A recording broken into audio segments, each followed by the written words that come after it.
Why would someone worth over $100 billion take out a loan from the bank? And even worse, why would they go into debt to buy a luxury super yacht? The answer comes in two parts, and both are as simple as they are weird. One, they literally don't have enough money to buy it up front, and two, because their financial planner told them to. This sounds like the dumbest financial advice ever, so then why does almost every billionaire do it? It comes down to one simple fact. Rich people never sell their stocks. This strategy is so well known among the uber rich that it has a name. They call it buy, borrow, die, which sounds like a documentary about the mob, but it's a lot less sinister. Fundamentally, stocks are kind of simple. For most people, a stock is a piece of a company that you buy right now, so you can sell it for a higher price in the future. That makes sense. You put money in, you wait, it grows, and then one day you sell it for a profit and turn it back into cash. Then you use that cash for retirement, a house, or for an emergency. Buy, hold, sell, spend. The plan, even if nobody ever says it out loud, is to slowly build up a pile and then slowly take it apart. Your investments are there to fund your life. You're not trying to build a dynasty, you're trying to retire and maybe help your kids. So selling feels normal. It feels responsible. It feels like the whole point.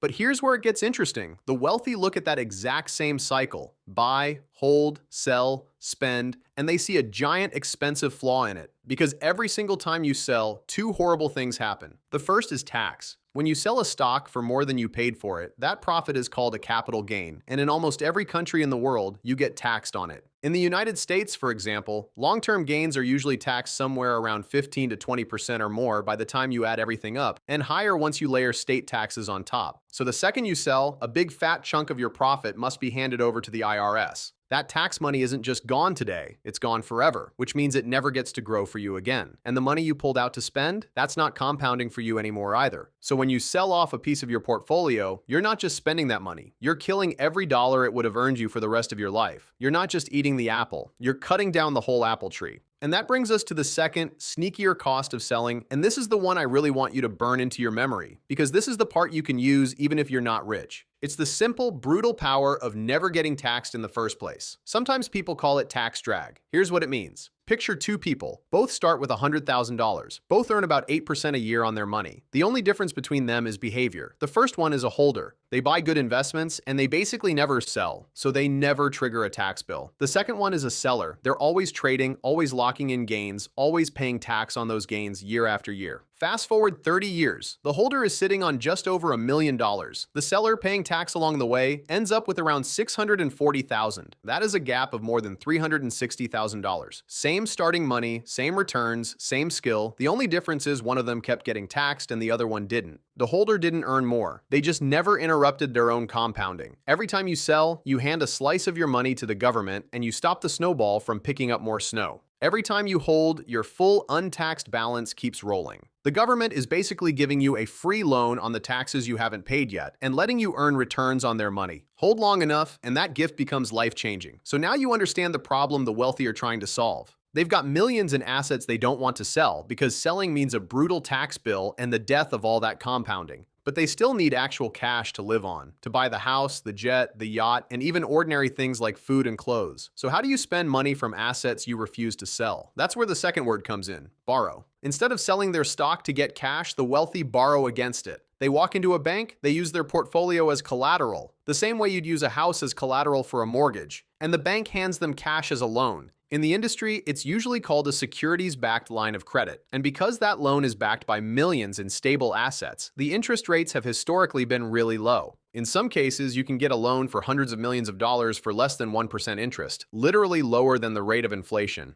And here's the beautiful part. A loan is not income. When a bank lends you money, you haven't sold anything. You haven't made a profit on paper. So there is no tax. None. You walk away with cash to spend, your stocks are completely untouched and still growing as if nothing happened. And the tax authority has no reason to come knocking, because on paper, you didn't earn a dime. You just took on some debt. So picture the billionaire who wants a $500 million yacht. The amateur move is to sell over $500 million in stock, pay a massive tax bill, and use what's left over to buy the yacht. The rich people move is to borrow the $500 million against their portfolio, pay zero tax, keep every single share, and let those shares keep growing in value, often growing faster than the interest on the loan they took. If your portfolio is growing 8% a year and your loan costs you 5, that gap is working for you. You're spending money, your wealth is still growing, and you never paid the government a cent. That's not a loophole somebody snuck through in the dark. That's just what happens when you borrow instead of sell. This isn't a random example, by the way. Jeff Bezos actually did this back in 2023 to buy his $500 million super yacht. Now, if you're paying attention, you've already spotted the obvious problem. The loans don't just disappear, you're borrowing year after year, and that debt is piling up. Eventually, surely, you have to sell something to pay it all back, and then the tax finally comes due, right? Here's the part that completes the strategy, and it's the reason for that slightly morbid name. The plan is, you never pay it back while you're alive. You have to die first. Under current law in the United States, when you die and pass your investments to your heirs, something called a step-up in basis kicks in. What that means is all the gains your investments piled up over your entire life, all that profit you never sold and never paid a penny of tax on, gets completely wiped clean for tax purposes. Your kids inherit the stock as if they bought it brand new, today, at today's price. Let me show you what that actually does. Say you're holding $1 million of stock that you originally bought for $200,000. That's $800,000 of gains you never paid tax on. If you had sold while you were alive, you'd owe roughly $160,000 in tax on that gain. But you didn't sell. You held it, you borrowed against it, and you passed it on. Your heirs inherit it at the new stepped-up value of $1 million.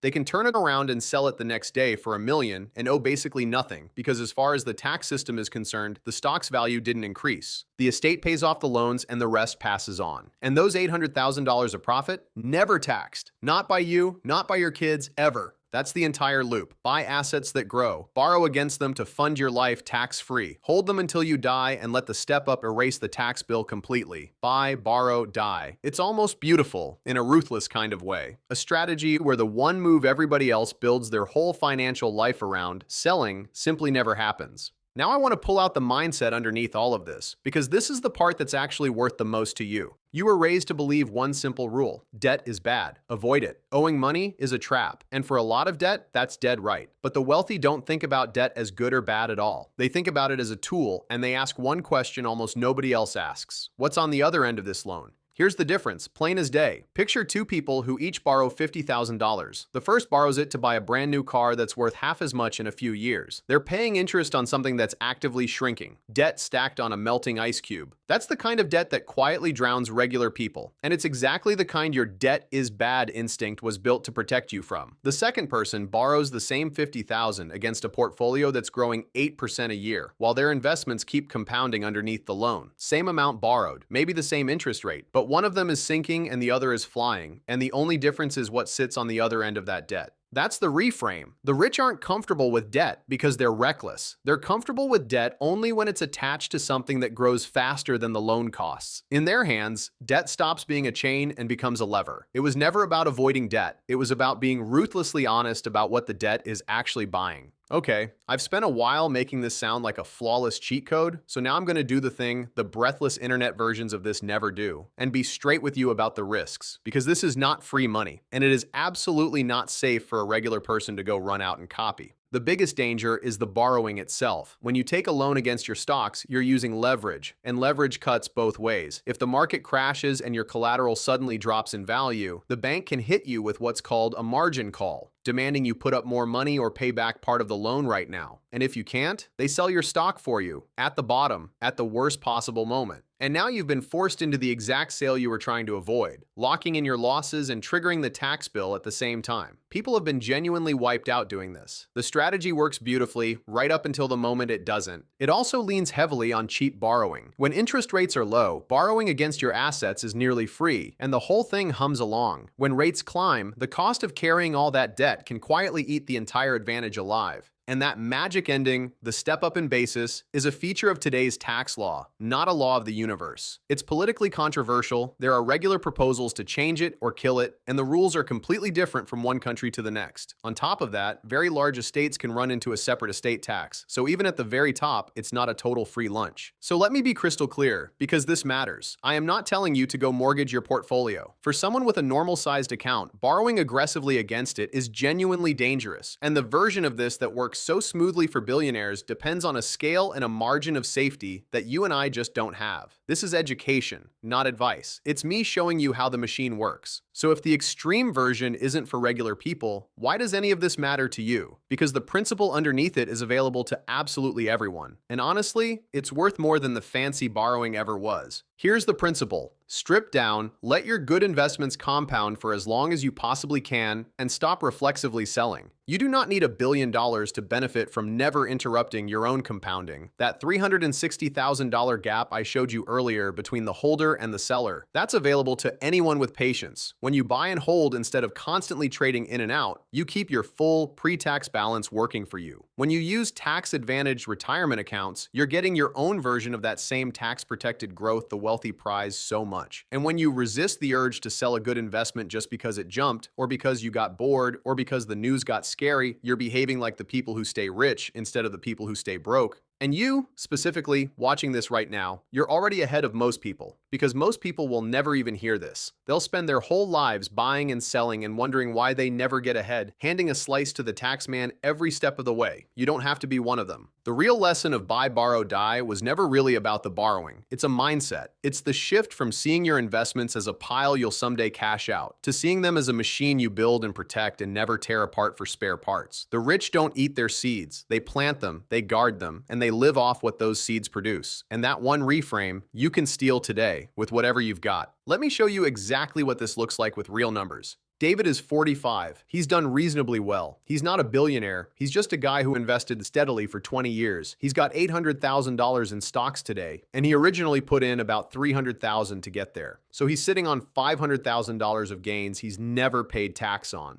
Pretty normal situation for someone who started early and held on. Now, David wants to pull out $80,000 to renovate his house. Here are his two options. Option 1, he sells. The problem is, most of what he sells is profit, so he gets taxed on it. To actually end up with $80,000 in his pocket after the capital gains tax, David has to sell about $91,000 of stock and hand roughly $11,000 of it to the government. So he loses $11,000 to taxes, and this is the part that really stings. That full $91,000 leaves his portfolio forever and never compounds for him again. Option 2, he borrows. David goes to the bank, uses his $800,000 portfolio as collateral, and borrows $80,000 against it. That's only 10% of his portfolio, a very safe loan to value. He pays zero tax because a loan isn't income. His entire $800,000 stays invested and keeps growing. He pays interest on the loan, say 6%, around $4,800 a year. Now look at the difference. Selling cost David $11,000 in immediate taxes, plus the lifetime of growth on $91,000 that's now gone. Borrowing cost him $4,800 a year in interest, while his full portfolio, including the money he's spending, keeps compounding at 8%. As long as his investments grow faster than his loan costs, David comes out ahead by borrowing. And if David holds that portfolio for the rest of his life and passes it to his kids, that $500,000 in gains gets the step up and the tax on it disappears entirely. David isn't a genius. He isn't ultra rich. He just understood the one thing this whole video is about, that selling is the most expensive move you can make, and the people who build lasting wealth find ways to avoid it. So here's what I actually want you to do with this. I'm not asking you to go borrow against your portfolio. I'm asking you to change the way you think about selling. The next time you're tempted to sell a good long-term investment, to fund a want, to chase a different stock, to react to a scary headline, I want you to stop and remember David, and remember that gap, and remember that every sale comes with a tax bill and a dead branch on your money tree. Sometimes selling really is the right call, but it should be a decision you make on purpose, knowing the cost, not a reflex. And do one concrete thing this week. Take a look at how your money is invested and ask whether you're set up to hold and compound or set up to constantly buy and sell and bleed taxes the whole way. If you've got long-term money sitting in a regular account getting churned, that's the leak. Plug it. Let your winners run. Use the tax-protected accounts you have access to. Think like an owner, not a trader. Because remember that headline you saw at the start? The billionaire paying less tax than a teacher? You were angry because it felt like a secret club with a rigged set of rules. And in a way, it is. But the most important rule of that club isn't some offshore trick you'll never have access to. It's the one thing they do that you can start doing today. They don't sell. They build something they never have to tear down. And now you know how. If you want to start investing in the stock market, check the link in the description to sign up for an account with Moomoo. Once you fund your account, you can get up to $1,000 worth of free NVIDIA stock.